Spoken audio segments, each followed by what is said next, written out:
yeni bir Türkiye iddiası vardı, gerçekleşti. İşte yeni bir dünyayı değiştirecek, dönüştürecek olan sizlersiniz, bizleriz, bu gençler. O yüzden Doğu Türkistan da bizi bekliyor. Biraz önce dediğim gibi Mescid-i Aksa da bizi bekliyor. Bütün mazlum ve mağdur coğrafyalar da bizi bekliyor. Biz çalışacağız, biz güçlü olacağız ve hedefimizi inşallah gerçekleştireceğiz diyorum. Bu duygu düşüncelerle hepinize tekrar teşekkür ediyorum.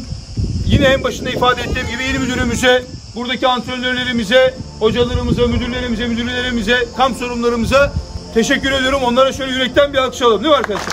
Evet.